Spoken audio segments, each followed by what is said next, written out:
Hi, my name is Lauren Kruger-Patchin, and today I'll be talking about newspapers and the internet.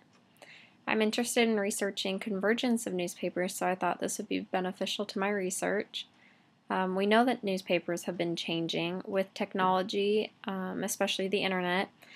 Newspapers have been struggling with their print newspapers, and they've been trying to find ways to compete online. This presentation will examine the struggle that newspapers have been going through and some ways that they have tried to overcome this and what the problems still are. These are the two sources I have chosen from last week's reading. The rest of my sources are listed on this post. The two sources from the reading are from 2010 and 2008, which doesn't seem that long ago, but when you consider how much newspapers have changed over time, there's already a big difference in where they're at now. A lot of my outside sources will address this. However, the sources used in our reading weren't as up to date, so we will look at where newspapers were and where they are now and how they continue to evolve with the rise of the internet and digital media. So why do we need to know this information? Well, we are studying journalism. News is a big part of journalism. Storytelling is a big part of journalism. And the way we access this information is a big part of our lives and how informed we are. Print newspapers were traditionally where people got their news every day. We know that's not the case anymore, and that the rules are changing and the strategy of telling news is changing.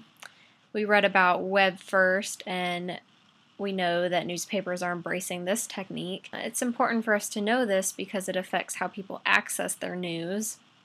It affects other businesses like TV stations, radio, web, social media, advertisers. And in order to know the future of newspapers, we also need to understand the past and how they are currently changing to compete with today's demanding online world. People today want quick, easy access to information, and for that, they go to the web. When the web became a main source for information, print newspapers began declining. Advertising losses averaged 26% in 2009. The previous 2 years saw a 23% cumulative loss. This left newspapers downsizing everything: the physical dimensions of the paper, the space devoted to the news, and the amount of employees. During those 3 years, advertising revenues fell 43%. So they were taking losses for the paper and employees. Around 13,500 full-time news jobs disappeared during these 3 years. While some online jobs were starting to be created, the newsrooms were still shrinking, about 25% this time. Newspapers headed into 2010 devoted about $1.6 billion less a year than they did in 2007, before the web, the internet, started affecting print newspapers.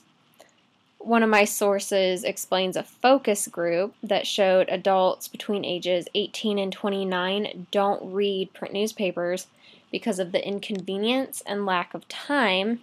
And this is kind of where the internet steps in, saves time, quick access, a lot of different ways to view the information. And in the study group, the older audience had fewer negative comments than the younger groups. So the internet is definitely reaching out to the younger audience that newspapers need to embrace.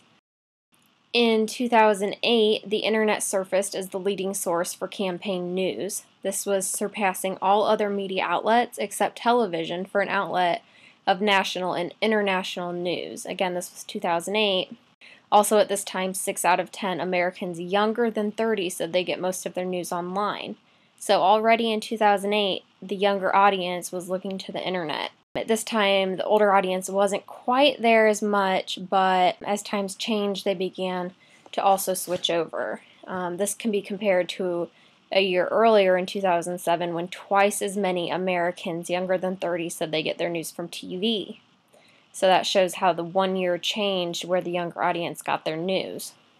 In 2009, newspapers began gaining audiences on their website as they began to compete on the internet. In 2010, newspapers began seeing online advertising revenues grow a bit. Also in 2010, newspapers began charging for online content. Some feared of losing their audience while they charged, some did, but it was a struggle to find revenue and to change up their traditional print and going online.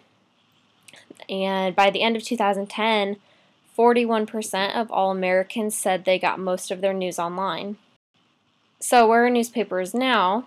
Our reading also mentioned digital first, which seems to be a trend for many news outlets. Instead of thinking about their print stories first, they're thinking about how they can produce content for their website and then for print. And they're trying to compete with other online news sources, offering the information fast and free, and maybe it's their own information. Maybe instead of newspapers getting the information from the source is posting it first. So why do we need those newspapers to post it? That's where some of the competition is coming in. I really liked this quote from Wayne Parrish. He works with the Post Media Network in Canada, and he says, "We think there's a real opportunity for companies like ours to move an audience back and forth between digital and print product. We try to create reasons for them to use print, digital, and mobile.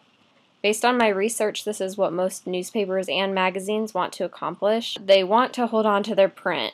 They don't want to give this up. So they're still finding the struggle to go online because they still want people to pick up that print copy.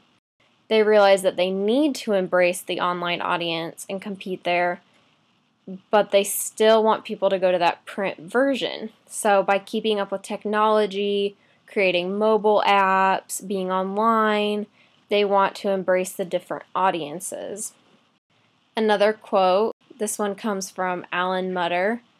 He's in one of my sources. It says, "Nearly 2 decades after the commercial debut of the internet, most publishers are applying an anachronistic newspaper model to their digital business. This is nuts." Mutter believes there are 4 main issues that newspapers need to address in order to be successful in this transition. One of those is weak digital product portfolios. Newspapers are going online, but they're not giving up their text-heavy stories that went in the print newspapers. So they need to change up how they put content online. Number 2 would be aging, undiversified audiences. An average reader is a 60-year-old female, and an average population age is 43. Unless publishers use their digital media to attract younger and more diversified audiences than they have today, the future of their business would seem to be limited to the lifespan of their aging readers. Third, he says, limited revenue opportunities. This means that newspapers need to invest in modernizing their advertising capability. Fourth, growing digital sales competition. Newspapers lack time and money, but building a good strategy that lasts for the internet takes both of those things. We have looked at print newspapers in the past, the rise of the internet impacting newspapers, and have discussed what the future of newspapers can entail. There's no doubt that the internet has changed newspapers forever.